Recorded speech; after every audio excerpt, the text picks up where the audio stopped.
Dog Game Reviews. I'm the Raw Dog, and this is what we do here at Raw Dog Game Reviews. I'm going to review a game I recently played. But here's the catch. There's no script and no editing. I'm just going to ramble on my review for the game, off the top of my head, off the cuff if you will. Now that that's out of the way, let's get to it, and let's go in Raw Dog. Okay, so this time we're talking about Elden Ring. That was a fast one. Although then again, it was just the DLC. I beat Elden Ring, the standard game, a long time ago. But anyway, yeah. So yeah, Shadow of the Erdtree was pretty freaking sweet. It was amazing. I loved it. It's such a breath of fresh air after playing Rise of the Ronin. But anyway, we're here to talk about Elden Ring. So I'm gonna give a whole base review of all of Elden Ring, as well as a review of the DLC, because I didn't do a review of the original Elden Ring because it's been a while. So I wanted to wait for the review, wait for the DLC. So here we go. The game is beautiful by far. I mean, really, if you're into Souls like I am, if you're into the FromSoft games, then yeah, this is a game for you. It's open world, so it's beautiful, and the world itself is breathtaking. But then again, also, you have the common FromSoft way of doing things, whereas the story is vague at best. But the mechanics are super solid. The game is just great.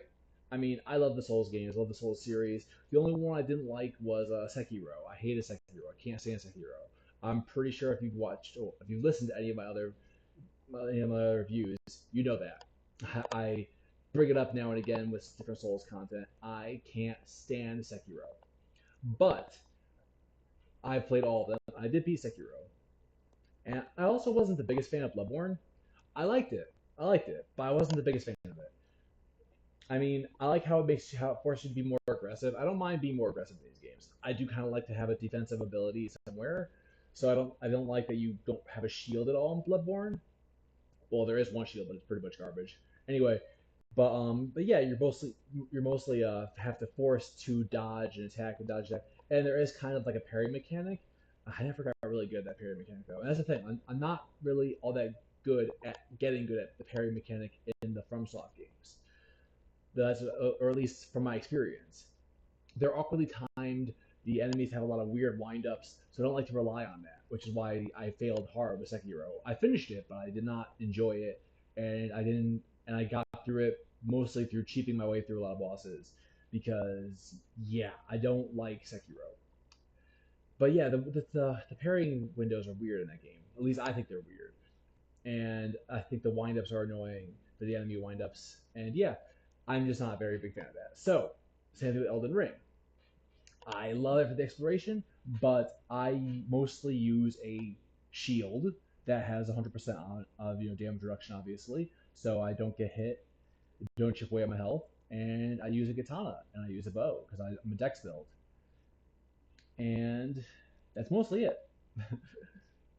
But then again, sometimes I use dual katanas. Sometimes I use a great katana. Sometimes I'm using the Zamor ice sword, or the Zamor curved sword. So it depends. Depends on what the boss calls for. But pretty much, I'm a dex build. There's a little bit of difference here and there, but I'm basically primarily a dex build. And I would love to use some of the dual swords, but I like being able to block. So I'm not a big fan of how Elden Ring does basically, and how FromSoft in general doesn't let you block if you're using dual swords. Now I think there's one set of dual swords that doesn't let you block, but they're not good. By that I mean like they're not great weapons. They're really low powered. Their scaling isn't great. They're not really like they're not the most basic in the game, and that's why I don't use them. I have them. I had leveled them to full because I like them, because they let you block while dual wielding. But yeah, I don't use them because they're not great. But I do like to use them here and there for fun, for giggles. But anyway, the point of the matter I'm getting at is that I love dual wielding. I love bows, but I primarily use a dex weapon, katana, and shield. My point of the matter I'm trying to get at is that I love these games, and I go for a dex build. So yeah, let's get back on topic. Let's dive right in. These games are amazing. Let's dive right in. Graphics. The graphics are stunning. I think they're stunning. There are some little faults here and there, especially with the Shadow of the Erdtree. When I load into the gravesite, it takes a few seconds for the grass to load around me. So yeah, I can tell that there's some graphical glitches here and there, but I mean, like, the world itself looks beautiful. The armor looks awesome. The weapons look awesome. I mean, like, yeah. So the faces don't look perfect. So the hair doesn't look perfect. And so, like, it's not super detailed down to the minute. Yeah, that's because it's not meant to be one of those kind of games. It's again like how Rise of the Ronin works, where the environment is supposed to be the bigger point. The environment, the armor you have, the weapons, the world around you is supposed to look more interesting than the characters, because they do. But then again, a lot of the characters do look awesome because they're also bosses, and they're also big giant enemies that look really cool and look really crazy. So yeah, the graphics are awesome. I love Elden Ring's graphics. I love everything it has to do with it. I think it's stunning. I think it's breathtaking. So I don't talk about graphics too much. So yeah, I don't have any problem with the graphics. I think they're beautiful and stunning. So to go from there, I think the storyline awesome. I think the story is really awesome, but it's also really vague. I think it's kind of meh. So it's awesomely meh. It's awesome in the sense that, like, it's interesting, it's open, it has a lot of deepness into the lore, but I don't like how it's presented. I've never really enjoyed how the FromSoft games present their story. That's where I would say in my opinion, they fall short. Now, obviously, then they get hate for that because people love the FromSoft story. People love the Demon Souls, Dark Souls. People love how much deep, dark lore is in them. Honestly, I would love to actually just be presented with that lore, be presented with these characters, be presented with their storylines, rather than having to dig so hard and dig so deep to get lore and storylines. So yeah, I mean the bear story for Elden Ring is pretty bare. It's interesting, it's fun, I like it, but it is also pretty vague. And yeah, I would love to actually know more about what's going on, but I'm not going to spend years and years and years trying to find every piece of thing and look under every corner to see every piece of lore. It's just not what I'm going to do. It's too bothersome. So I like the story, but I wish it could be more fleshed out and given to the players. Like Neo, I love Neo. I say this again and again. If you watch my reviews, I love Neo. So, and I compare them a lot because they're obviously both Souls games. Well, so Neo is a Souls like, Elden Ring is the Souls because from Soft. They began the whole thing. They have the right to call it the Souls. But anyway, my point is that I prefer a plot that's actually given to you and spelled out to you, and you get to enjoy the plot rather than having to dig for a ridiculous plot. Then again, I can't really say that because FromSoft games is the lore you have to dig for and the deeper things because the plot's already there, the story's already there. They do give you a very baseline story to work with for the main game, and that story's fun. It's fine. It does the work, and I do enjoy that. But I wish that there wasn't so much other story, so much other deeper, darker things that you have to go ridiculously digging for. I wish it was presented a little bit easier to find. But anyway, the story's good. I enjoy it for what it is, and I have a good time with it. So let's go right into the mechanics, because yeah, this video is not gonna be terribly long. I like this game, and not much to say that people haven't already said about this game.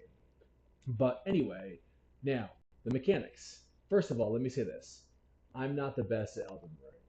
I'm not going to be saying that I'm one of those people that can go into a boss and get no hits, playing on level 1, naked run, no hits, and finish the boss. No, I'm not one of those people. I respect those people for having enough time and devoting their life to that, but I am not one of those people, and I'm not going to be one of those people. I play the game, I have fun, and that's all there is to it. I work at it. I have fun, and also I need to get back to the life I have. My life is not going to be making sure I can beat Elden Ring no hits naked mode. Like I said, I respect people.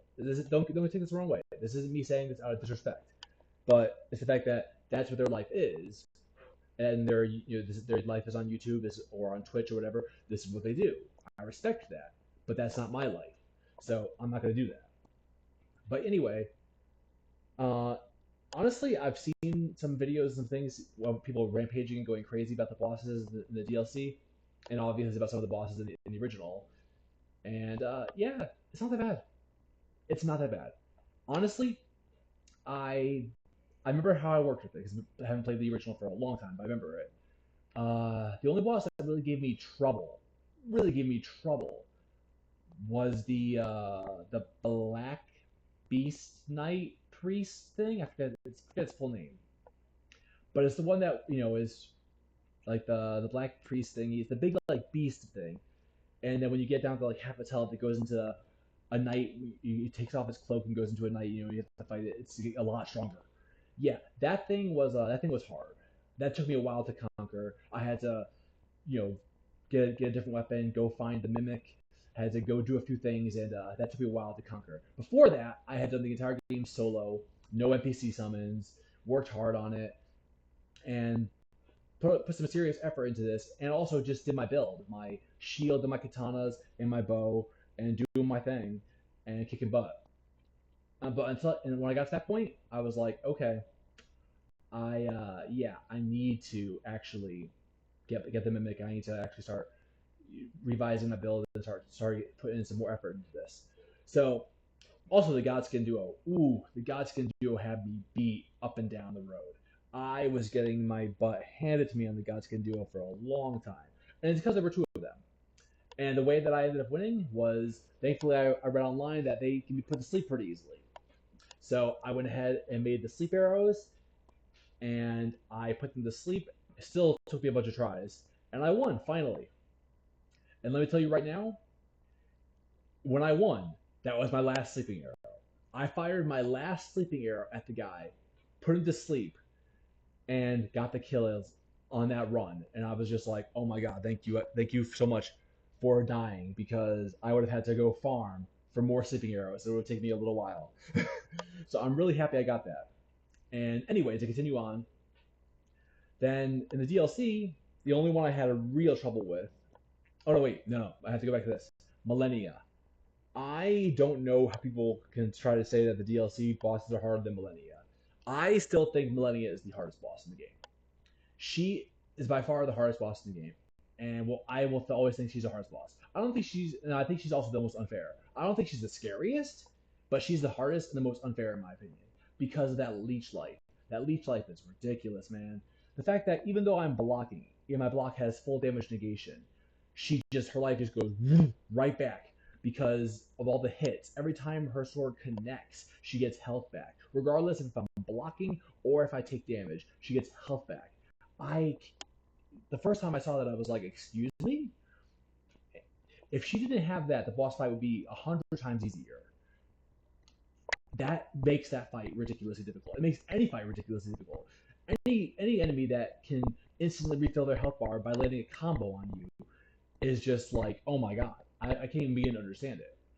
So yeah, Millennia, for me, in my greatest opinion, is the hardest boss in the game, and is ridiculous by far. Because the fact that she can just heal like that is just way too much. I hate it. I can't stand it. But obviously, I did beat her eventually. My big main weapon is Millennia's sword, or Millennia's hand, I guess it's called. Yeah, that's my main weapon usually in the game. So I did beat her finally. It took a long time, and definitely used Mimic. I finally just got lucky, and we went hard, and just very aggressive, staggered her a few times, and got it. That's what finally did it, was being super aggressive with Mimic and staggering her, because if I didn't, she beat me up and refilled her health like nothing. Whew. Anyway, yes. Now for the DLC, I don't think any of them were really that hard. At least not as hard as Millennia. Some of them were difficult. I know people are raging about Gaius the War Rider. I didn't think it was that difficult. I beat Gaius in like 3 tries, maybe 4 tries. I beat him up. I had a great katana. I didn't even use my horse. I feel like people say, "Oh, use the horse makes it easier." I didn't even use the horse. I felt like the horse actually made it more difficult because my horse has a more serious turning radius than his does, or he's on 4. But anyway, yeah, I didn't use the horse. I figured I had a better time just attacking him off the horse, and I definitely used Mimic. But I had a great katana. I had Rakshas's great katana, I think it was, and I had my Mimic. I have my Mimic having 2 great katanas, the Dragon Slayer katana and Rakshas, and yeah, we beat him up. It only took a few tries. And then the only one that gave me super trouble in the DLC was Relena. I think that's how you say the name. I'm probably butchering these names. I don't care. The one with the twin blades, the twin moon. Relena of the Twin Moon. She beat me up. Her combos were crazy. And also, like, I had like no time to actually even do anything on that boss. And honestly, I will tell you right up, I'll own up to it with pride. How I won that fight was my Mimic, and the NPC did all the work. I sat in the back and just watched them destroy her health. And then when they died, I ran in, got some shots in, and finished the battle. And I was just like, "Yep, I'm okay with that," because that fight was ridiculous. My Shadow Tree level was not that high yet. My revered ashes weren't that high. I was getting wrecked by that boss in like 2 or 3 hits, and I couldn't understand what was going on because that thing had hits all over the place, and I was getting wrecked in like 2 or 3 hits. There was nothing I could do. Nothing I could do. So I'm okay with my Mimic doing all the work on that. Anyway, then oh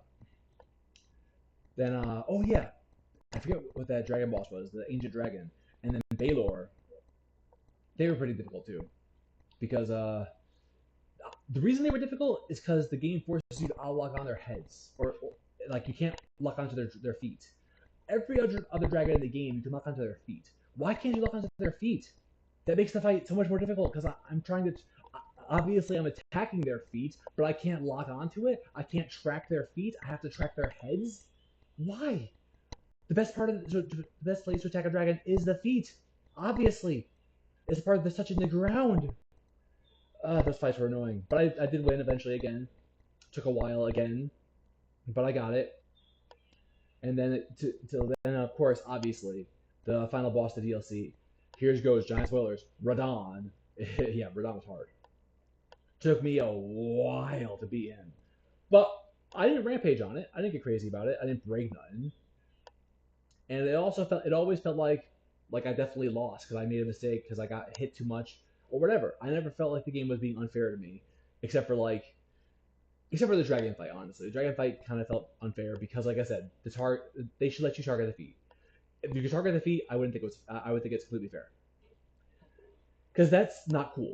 You should be able to target the feet. The targeting the feet on the dragon makes sense. That's why every other dragon you fight, you target the feet, and you kill them by targeting the feet and cutting up the feet. That's how you kill dragons. The game teaches you this. So to have two really big final boss dragons you can only target the head. It's like, excuse me? I've been targeting the feet this whole time. What's going on here? That was not cool. But anyway, yes. The game is good. I really enjoyed Elden Ring. I did not have as much of a hard time with the bosses as I think a lot of other people did. I found all the Shadow Tree fragments, and yes, Shadow Tree. I know how to say it. Although Old English is stupid. Old English is stupid. Because it does look like Scattered Tree fragments or Scattered Tree fragments. It does look like that. But I know how to say it. And the Revered Ashes, I found all of them. So I was nicely powered up. And I used the Solitude Armor. Oh yeah, if you want notes on my build, right now, or for defeating Radon, I had 99 dex. I think I had 25 strength. 60 health. 50? No, I think it was 60 again on endurance. The other stats are kind of randomized. I forget where they were. But those were the ones I leveled up. I think they're all base. I started out with the dex build. I forget which one that was. But yeah, and I was using the Great Solitude Armor. And I was using the Zamor Ice Sword, the Zamor Curved Sword, and the Bloodhound Fang for dual wielding on the Mimic. So I was holding the Golden Shield, I forget what it's called, the Golden something Shield, because it had nice holy reduction. And I was holding my Zamor Curved Sword, and that was my build for being Radon.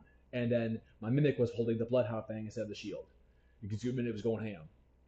And I have to say right now, the reason I beat Radon, because I got pretty close a bunch of times, but I kept getting beat.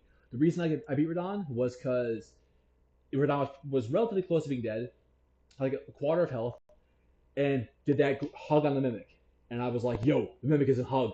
So I got to the back of Radon, and I just waited, let go of the Mimic, boom, Ice Storm, boom, Ice Storm, boom, Ice Storm, and basically killed him. And I think he had one hit left after that, and I just came in for that last hit, and yes, Radon went down.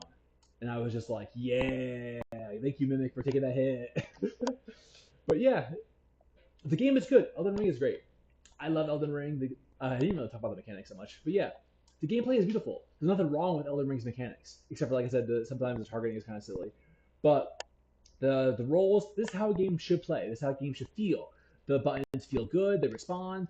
Sometimes there's a bit of like awkward lagness when you're like doing an action and then you hit the heal or something. They don't instantly change the heal, but then again, like the game will know that you hit heal, so that when you finish the action, the character will still go for the heal. Like there is some kind of like weird delay in some actions, but you get used to that, and also it works in your favor because you still wanted to do the action.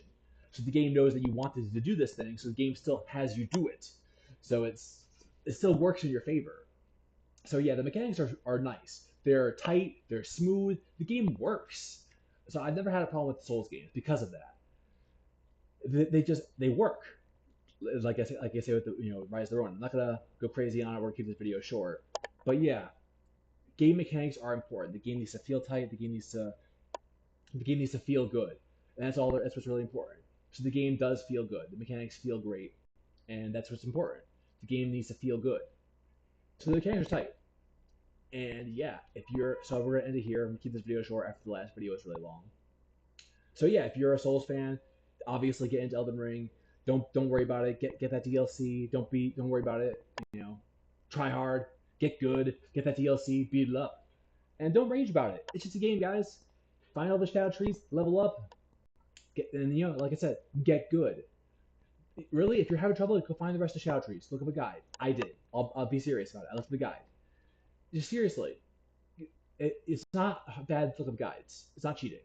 Use your summons, use a guide, find all the shadow tree, get leveled up, get your armor set, and go in. You can do it. I believe in you. Souls games are awesome. If you love it, play it.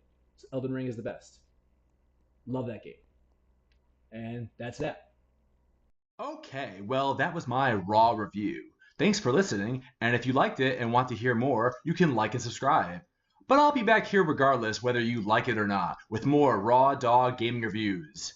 See you next time. Bye-bye!